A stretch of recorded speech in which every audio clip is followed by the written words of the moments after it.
Welcome to Markegy, the science of marketing strategy, a bi-weekly podcast where all the cool marketers discuss their favorite marketing strategies, study by study. On this show, we feature marketing risk takers who believe long-term wins for the customer equal long-term wins for the business too. How? Human-led marketing, the combination of where science, creativity, and strategy meet, or as we also like to call it, Markegy. Let's break down the marketing trends, myths, and methodologies together. I'm your host, Leanne Dowweimer. Let's go. On this episode of Markegy, I'm joined by Andrew Harder, Senior Paid Media Manager at WebEx Events, whose experience has spanned agency and corporate roles, leading to some phenomenal results. Andrew will share with us how those experiences help shape his strategies today, how he captures and creates demand via paid media, and how he uses direct customer outreach to inform his strategies. Let's dive in. Good morning. I am joined here by Andrew Harder, the Senior Paid Media Manager at WebEx Event, who creates and captures demand. Andrew, tell us more about yourself. Hi, Leanne. Thanks for having me. Yes, I work at WebEx Events, part of Cisco, so a large company. But um, just to give you a quick background, like most people, did not go to college for B2B marketing because that doesn't really exist. I had a few kind of random jobs before my first kind of SaaS company that I was a part of. It was a really small company here in Bloomington, and I did sales, marketing, recruiting. It was like an exposure to all facets. Really small team. So once I was there for a while, I realized I needed some hard skills because I was kind of spread across these departments. I didn't like sales. So I thought, okay, marketing, I guess. But there was a local PPC agency that I joined and really learned a ton about paid search. So that's kind of um, my main area of expertise over the last 5 years. But over the course of my tenure there, got a lot more experience in paid social, ABM. My largest client kind of at the end was an ed tech company. And so really enjoyed working in the SaaS space. And that's how I came to Socio. So, and then we were acquired. So I know we'll get into that, but that's kind of a quick background and excited to talk more about it. Great. Yeah, that definitely sounds like you've had a wide experience. And I always love it when people chose marketing, or marketing chose them, however you want to Sure. slice it. But, and having that sales experience really helps us to better understand the entire customer experience. One thing you mentioned about, working at the agency, what kind of stood out to you that seems to be very agency life versus in-house life? So if we just take that chunk of what it's like to work at an agency, especially a paid per click one, Mhm. what's that like as far as strategies and things that you did?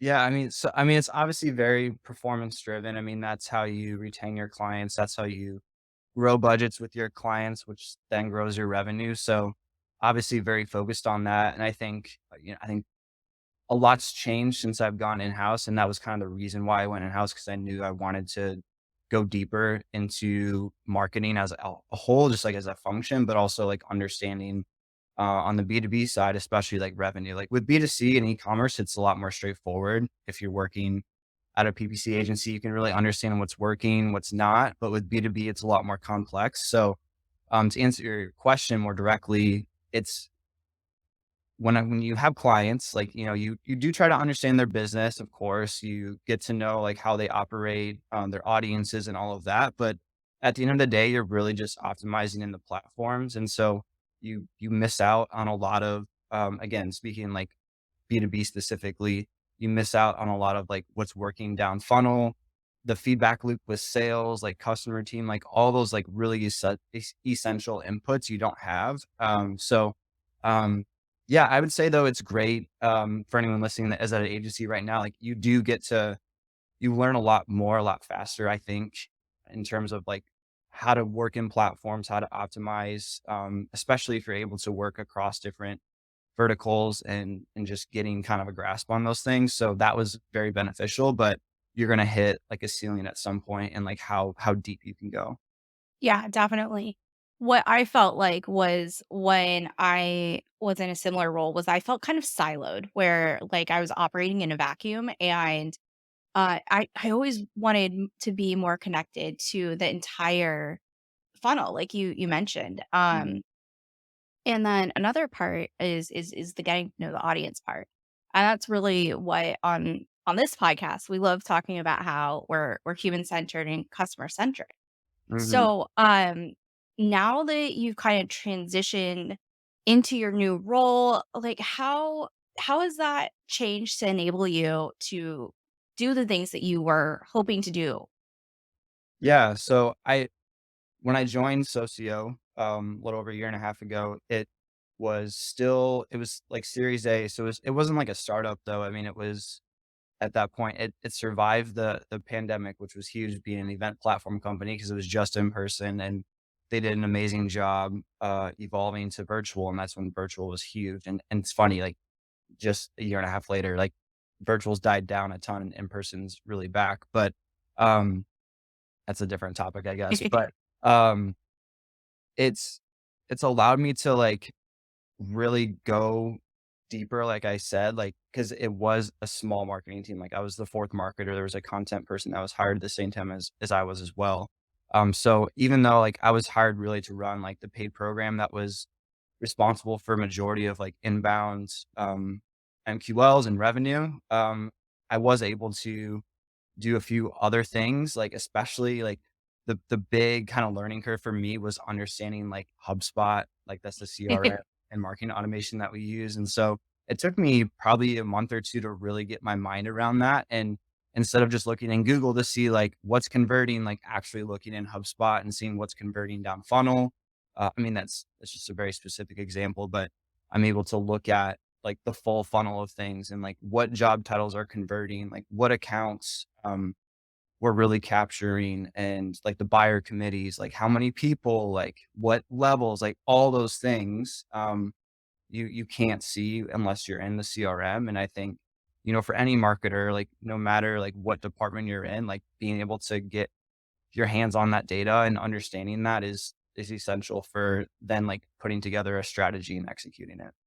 Absolutely, because one of the biggest drawbacks in my mind, to optimizing for lowest cost per click is what happens with those clicks? Who are those people? Just because they're cheaper and you're optimizing your spend doesn't mean that that's necessarily the best. Maybe there's more competition for your ideal person and maybe you should be spending, their, kind of level of cost per click is a little bit higher, but you don't know that unless you have the access to the whole funnel like you do now.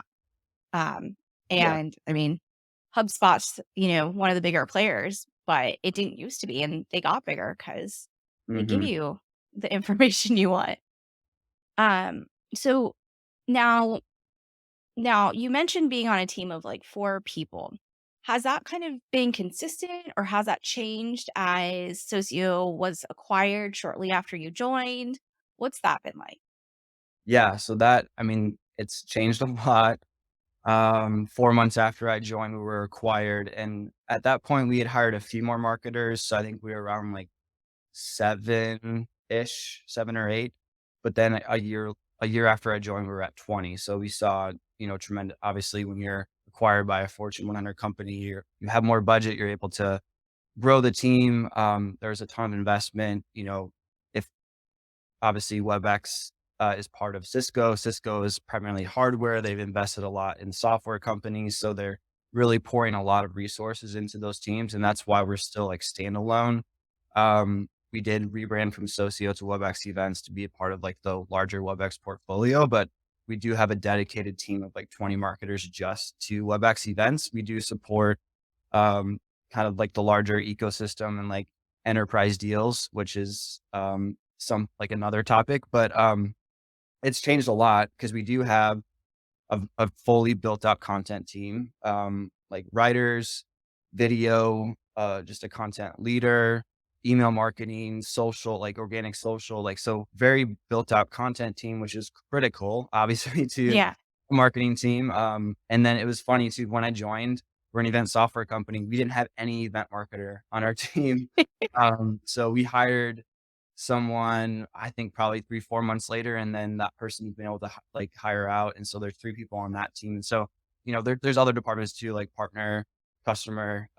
But it's changed a lot. I think a lot of marketing companies can experience,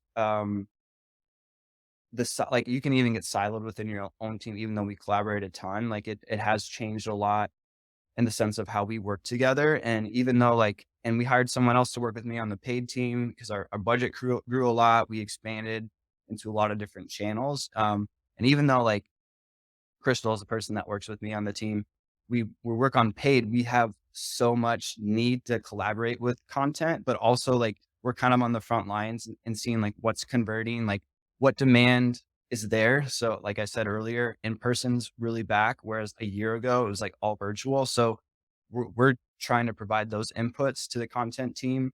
But ultimately, like, we all are on the same mission and trying to just grow our revenue.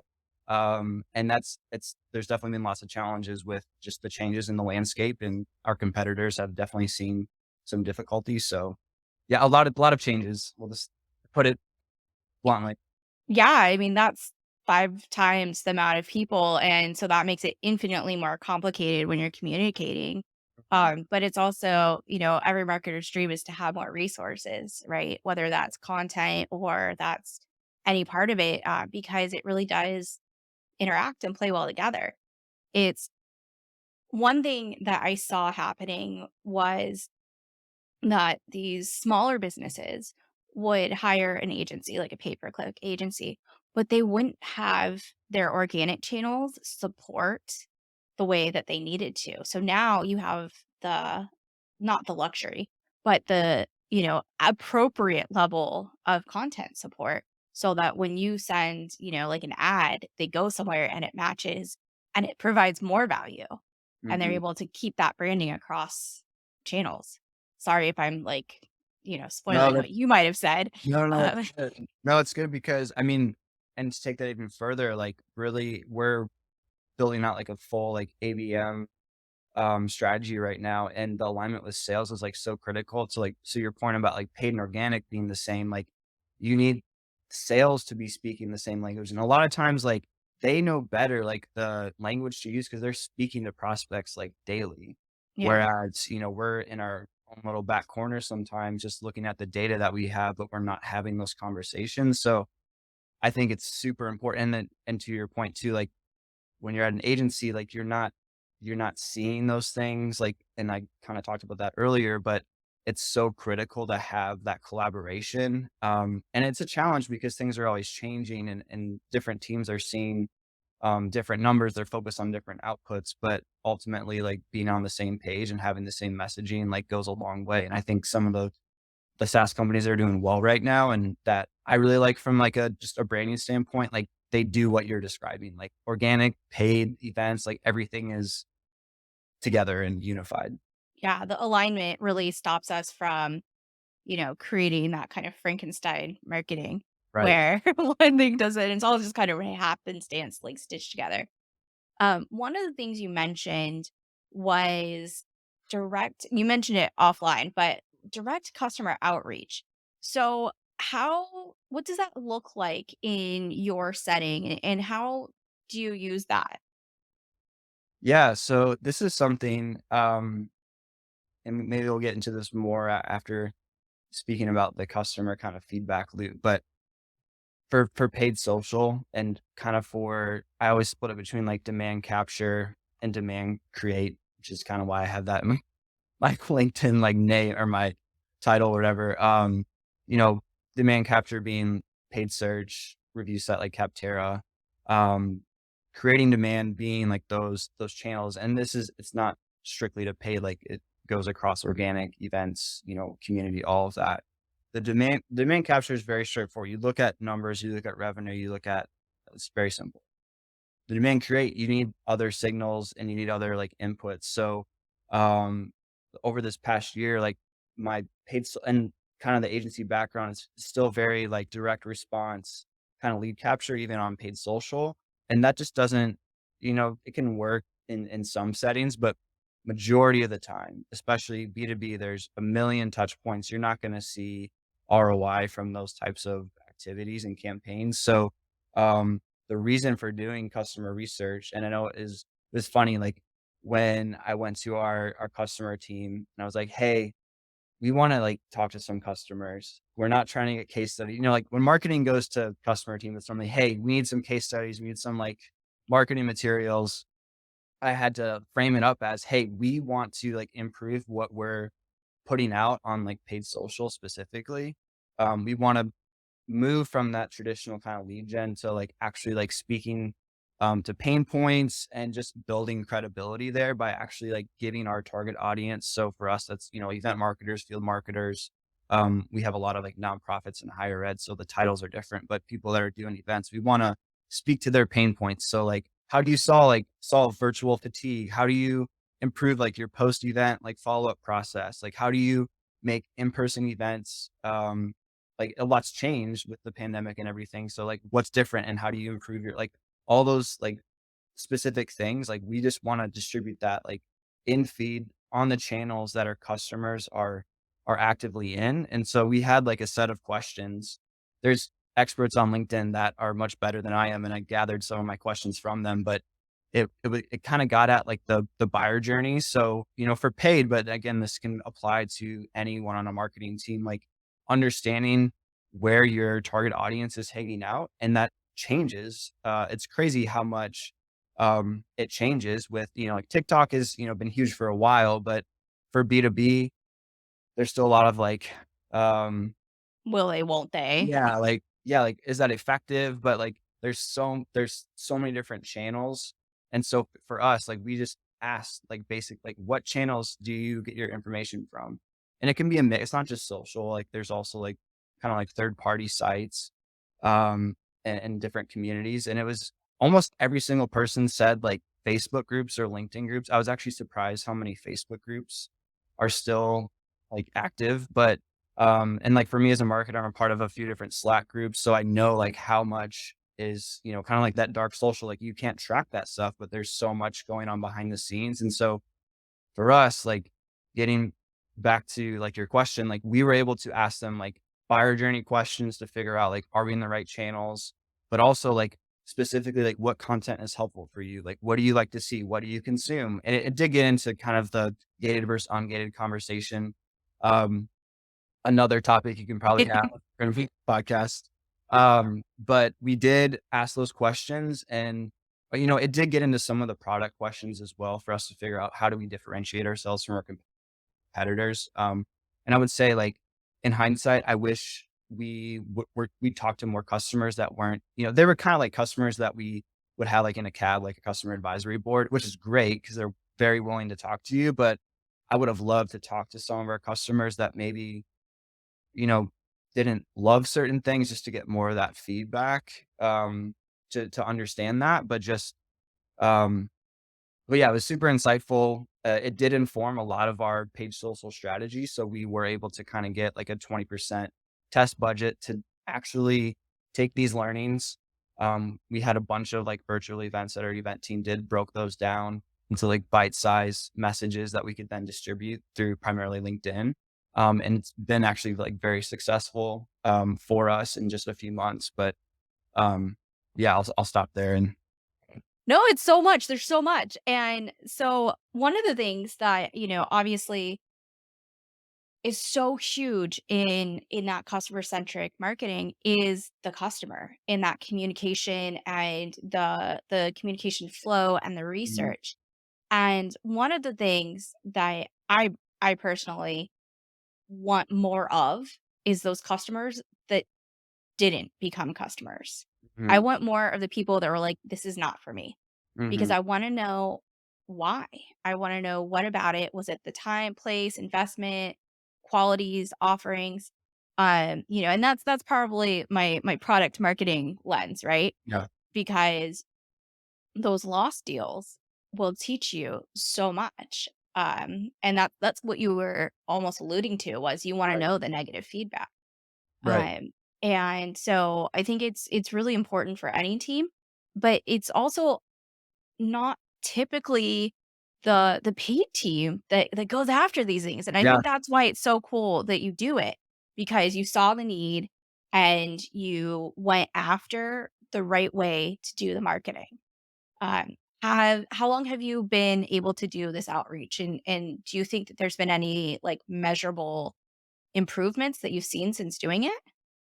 Yeah, so we had an initial phase, and this it's funny you asked this because this is something our team is trying to we do have someone that owns like customer marketing. So, we do all like trying to get G2 reviews kept and we have that ongoing, but trying to get like the actual like, 30, 60-minute like interviews that Crystal and I did, trying to get a cadence for that like built in because we did it. I, we did like close to 10 of these interviews over the span of like a few months, which when I say that, that sounds like a really low number, but honestly, like you can get a ton of insights. And this is why, I mean, this is from hearing other folks talk about this on LinkedIn.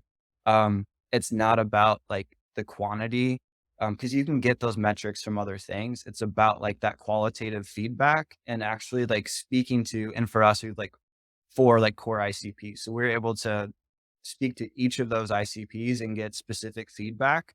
And also what we do, this is a kind of a freebie tip for anyone in like paid social, like break out your audiences by those segments and serve them like you could serve that. It's better to, tailor the messaging to that ICP because there are differences. But if you can't do that, what we've been doing is like serving them. They're very practical, like kind of event manager tips, but we can see the different like engagement rates. We can see the different completion rates for different videos. When we market to them with product videos, we can see like what ICPs are engaging with that. And there are for sure differences. You can get a ton of feedback from that. And to answer your question about like how, like if we've seen success or like how has that impacted, I would say like I can't It's say X amount of revenue or X amount of like opportunities for the sales team, but we have like a few different products. There's two main ones for in person right now, like mobile event apps and like on-site products like event registration and badge printing. Like we've been doubling down on that like crazy. And we've seen like through paid search, primarily, but through organic as well, like an increase in that. It could just be the demand in the market. So I'm not trying to say like, what we've done on LinkedIn is like fully responsible for that because marketing is a mixture of things. But I think it does help you feel more confident just in your strategy too, and understanding what what your customers are actually like focused on. And then there's a lot more like down funnel stuff that you have to do. And we're kind of working on that because there are some gaps that we have as a team. But but there are tons of stuff that you can do based on the findings from those conversations. absolutely, and it would be a bigger red flag if that was an increased demand and you weren't capturing it. Right. So I think it's fair to do our best with measuring because there's no such thing as the perfect measure. Right. But if you were doing all these things and you saw uh, a slump instead of a lift, then True. that's pretty telling. True. Um, so another thing that like we kind of touched on was where we think that this type of, paid team doing the phone interviews, is there somebody who this would be a wrong strategy for? It's a good question. It's kind of like a stumper for me. I don't understand. Like, I don't think there is for anyone in marketing. Like, you're always going to get value from talking to your customers. I guess like it could be wrong for your like really early stages. You're trying to like fine tune, but I would say like the flip side of that, having conversations and to your earlier point about like the closed loss, I think is super insightful. So even like you could take this approach to not just customers, and you would have to incentivize it probably with a gift card. Yeah. And there's companies out there, I've participated in this actually for different MarTech that we purchased for like closed loss, but like companies do invest in that. And I think like it is really insightful for just forming, it could be like a product market fit. It could be like the language that you're using on your site. And like, that's the thing too, like why this has been helpful for the whole team, like, because we did compile, like, what we found, and we're trying to put this, like, in our site language. Like, there's so many different facets of it content team, like, hey, these are the things that we're seeing. This is what our customers are talking about. Can we have more content focused on like XYZ? Like there's just so many different takeaways that you can get from it. So I don't know. Like I don't know if you think of anyone that wouldn't work for, but I would recommend it to most marketers. I agree. I would recommend it to most marketers. The caveat being is that if you have a sample size that is too small and doesn't represent your ICP, then you can be led astray very quickly in a very, very weird direction. Yeah. So you have to be really careful about, and I think that this is where sales background helps, is being able to just kind of meet someone and get that feel and understand that subtext and understand who they are as a person and Hmm. be like, yes, this is our people, or this isn't our people. What they're saying is irrelevant, right? Hmm. Because there's always going to be that like one person that has like very, very specific needs that's Hmm. very different than your general population of customers. And Right. while the outliers still matters, they're still important. I'm not knocking the outliers. Hmm. You have to be careful to recognize them as an outlier. Hmm. Yeah, no, that's a great point. I think too, that's why we weren't really trying to focus on like product feedback necessarily, Yeah. because like you said, there's different needs. And we do have a pretty wide range. I mean, we have Fortune 100 clients and then we have like really small, like nonprofits. So like there's such a wide range, like it wouldn't be that useful to take those points like back to our like product team or engineering team that just wouldn't fit. But I think I think I forgot to mention this, like we were really trying to identify like any friction in the buying process as well. So like there's things, on our site to a degree, but more so like in the sales process. And this is where like, and I do have like standing conversations with like sales counterparts to talk about these things, but it's very interesting when you ask the customer like straight up, like, hey, like it's better to do this when someone just purchased your Yeah, software. the high emotional Yeah. Like, connection point. yeah. So it depends like how long it's been. Sometimes people come into the role, they've already been using the software the company has. So you can't always get that feedback. But I do think like those types of things are really good to focus on, and can be valuable for anyone. But yeah, your advice definitely, if anyone's in that point, should take that advice. Yeah, and that's more likely to be those like very early stage, like the seed stage, or Hmm. very very small marketing teams. Like let's say you have a marketing team of one, and Right. you're doing everything for everybody, and you only really have the chance to get to like one customer interview, every 6 months. Mhm. Um, and so if you're only doing one customer interview every 6 months, then you got to be really careful about that sample size. Right. Absolutely. Um, Let's see. So so we've talked about a lot about like customer outreach.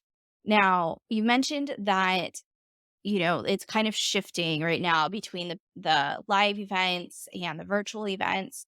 Where do you see your genre of marketing? Where do you see the future of that? And conversely, where do you think it should go?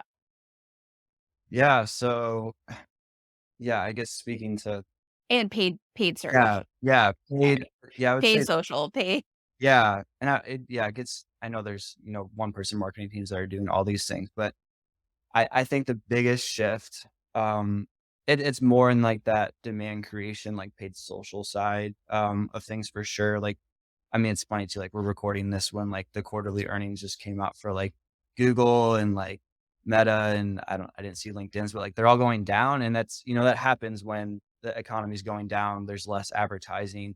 But I do think a lot of companies oversaturate like their demand capture budgets, and having spent time in like probably over 100 like Google accounts at this point, like every time there's wasted spend, it's just true.